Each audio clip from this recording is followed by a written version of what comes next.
நீங்கள் என்ன செய்யணுன்னா ஒப்பு கொடுத்துடணும். இதுக்கு மேலே என்னால் முடியாது, நீங்கள் பார்த்துக்கோங்க. இதுக்கு மேலே இதை நான் செய்ய முடியாது, இந்த இடத்துல எனக்கு வேலை ஆகணும், அந்த இடத்துல எனக்கு இது மாதிரி நடக்கணும்னிங்கன்னா ஒதுங்கி நின்றணும். தேவன்கிட்ட கொடுத்துட்டீங்கன்னா அமைதியாக இருந்துடணும், நம்பணும். அப்போ தேவன் எல்லாத்தையுமே உங்களை விட நல்லாவே செய்து கொடுத்துருவார். சூப்பராக செய்து கொடுத்துருவாருங்க. செம்மையாக செய்வார். உங்கள் வேலை ஆகும். நீங்கள் நம்புங்க. நீங்கள் கொடுத்து பாருங்கள், ஒப்பு கொடுத்து பாருங்கள். தேவனே, இதுக்கு மேலே என்னால் எதுவும் செய்ய முடியாது, என்னால் இந்த விஷயத்தில் தலையிட முடியாது, இதை நடத்த முடியாது, இந்த காரியத்தை நடத்த முடியாது, நீங்கள் தான் தலையிடணும், உங்ககிட்ட ஒப்பு கொடுத்துட்டேன் அப்படின்னு ஒப்பு கொடுத்து பாருங்களேன். தேவன் எல்லாத்தையுமே வாய்க்க பண்ணுவார். ஏசு பாருங்களேன், ஏசுவுக்கு ஒரு வேலை அவருக்கு நடக்க வேண்டியது இருந்துச்சு. அதுவும் எங்கே நடக்க வேண்டியது இருந்துச்சுன்னா, அவருக்கு வேலை பாதாளத்துக்குள்ளே அவருக்கு 3 நாள் வேலையாக அவர் போக வேண்டியது இருந்துச்சு.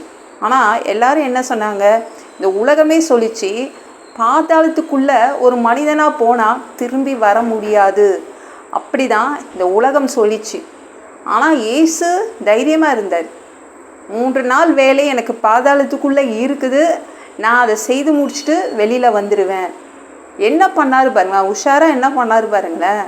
ஒரு பாதாளத்துக்குள்ளே போகிறதுக்கு முன்னாடி என்ன பண்ணார்னா, பிதாவே, என் ஆவியை உங்கள் கையில் ஒப்பு கொடுக்கிறேன். ஒப்பு கொடுத்துட்டாரா? அவ்வளோதான், முடிஞ்சிருச்சு. அவர் அழகாக ஒப்பு கொடுத்தார். பிதாவே, என் ஆவியை உங்கள் கையில் ஒப்பு கொடுத்துட்றேன். எல்லாரும் மனிதர்கள் உள்ளே போனால் வெளியில் வர முடியாதுன்னு சொல்கிறாங்க. ஆனால் நான் 3 நாள் வேலையாக தான் பாதாளத்துக்குள்ளே போவேன், வெளியில் வந்துடணும் அப்படின்னு ஒப்பு கொடுத்துட்டு போனார். வேலையை முடித்தார். அவர் காரியம் நடந்துச்சு, வாய்த்தது. 3ஆவது நாள் கரெக்டாக வெளியில் வந்துட்டார். ஏன்னா பிதா கிட்ட ஒப்பு கொடுத்துட்டு போனார். நீங்கள் எது செய்தாலும், என்ன வேண்டும் என்றாலும், அதாவது இது செய்யணும் அது செய்யணும்னு நினச்சா என்ன பண்ணணும்னா, தேவன்கிட்ட எல்லாத்தையும் ஒப்பு கொடுக்கணும். சந்தேகமே படாமல் நம்பணும். அவர் செய்வார். நம்ம ஒதுங்கி நின்றுக்கணும், அவ்வளோதான். அவர் செய்து முடிச்சுடுவாருங்க. அவர்கிட்ட எல்லாத்தையும் கொடுங்க. எங்கெங்கே வேலை நடக்கணுமோ அந்தந்த இடத்துல வேலை ஆகும்.